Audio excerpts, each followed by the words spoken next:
अध्याय 1। नई शुरुआत। राधिका अपने छोटे से गांव पल्लवीपुर से मुंबई आ रही थी। ये पहली बार था जब उसने गांव की चौहद्दी से बाहर कदम रखा था। उसकी आंखों में बड़े सपने थे, लेकिन दिल में डर भी। मुंबई जैसे बड़े शहर में वो अपने मामा के घर रहने वाली थी। मामा का परिवार संपन्न था। मामी सुमन एक आधुनिक महिला थी, जिनकी हर बात में एक नफासत थी। मामा विनोद एक बड़े उद्योगपति थे। उनके 2 बच्चे थे, बड़ा बेटा आर्यन जो अमेरिका से पढ़ाई करके लौट रहा था, और छोटी बेटी कीर्ति जो राधिका से उम्र में कुछ साल छोटी थी लेकिन शहर के तौर तरीकों में बहुत आगे। राधिका का स्वागत तो गर्मजोशी से हुआ, लेकिन मामी की तीखी नजरों ने उसे महसूस करा दिया कि वो यहाँ एक मेहमान से ज्यादा कुछ नहीं थी। कीर्ति उसे सिखाने लगी कि मुंबई में कैसे रहना चाहिए। वहीं आर्यन अभी घर नहीं लौटा था। अध्याय 2। पहली मुलाकात। आर्यन जब अमेरिका से वापस लौटा तो वो सीधे अपने कमरे में चला गया। उसकी और राधिका की मुलाकात तकरीबन 1 हफ्ते बाद हुई, जब राधिका चाय लेकर उसके कमरे में गई। आर्यन ने राधिका को देखते ही चौंक कर कहा, तारांकन तारांकन, तुम कौन हो? तारांकन तारांकन। राधिका घबरा गई। मैं राधिका, मामा की भतीजी। आर्यन ने थोड़ा सा मुस्कुराते हुए कहा, ओह, गांव से आए हो? तुम्हें देखकर तो ऐसा नहीं लगता। राधिका को ये बात चुभ गई। उसने तीखे स्वर में कहा, गांव में भी लोग अच्छे दिख सकते हैं, बस नजरिया होना चाहिए। ये उनकी पहली तकरार थी। आर्यन को राधिका का आत्मविश्वास पसंद आया, लेकिन मामी को ये सब बिल्कुल पसंद नहीं आया।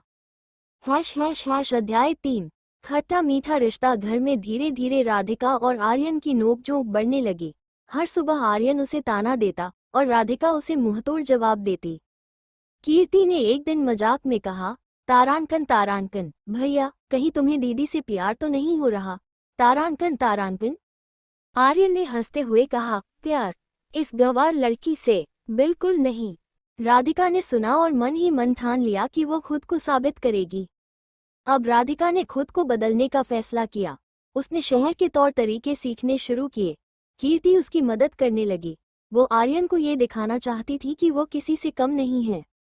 अध्याय 4। गुप्त राज। मामी को ये बिल्कुल पसंद नहीं था कि राधिका घर की शान में शामिल हो रही थी। वो विनोद से कहने लगी, तारांकन तारांकन, इस लड़की को जल्दी ही गांव वापस भेज दो, ये यहाँ नहीं टिक सकती। तारांकन तारांकन। लेकिन विनोद का दिल बड़ा था। उन्होंने कहा, वो मेरी भाई की बेटी है, जब तक वो चाहे यहाँ रह सकती है। इसी बीच राधिका को घर के पुराने कागजात में एक रहस्य पता चला। मामा की संपत्ति पर एक कानूनी विवाद था, जिसमें मामी का गुप्त षड्यंत्र शामिल था।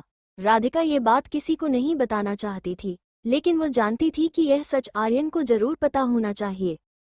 अध्याय 5। प्यार का इजहार। आर्यन धीरे धीरे राधिका की तरफ खींचने लगा। वो उसकी सादगी और आत्मसम्मान से प्रभावित था। एक दिन जब वे दोनों घर के बगीचे में थे, आर्यन ने कहा, तारांकन तारांकन, राधिका तुमने मेरी सोच बदल दी। तुमने साबित किया कि सच्ची सुंदरता आत्मा में होती है। तारांकन तारांकन। राधिका ने हैरानी से पूछा, तारांकन तारांकन, ये सब क्यों कह रहे हो? तारांकन तारांकन। आर्यन ने उसकी आंखों में झांकते हुए कहा, क्योंकि मैं तुम्हें पसंद करता हूँ। लेकिन इससे पहले कि राधिका कुछ कह पाती, मामी ने उन्हें देख लिया। उन्होंने ये तय कर लिया कि राधिका को किसी भी कीमत पर घर से बाहर करना होगा।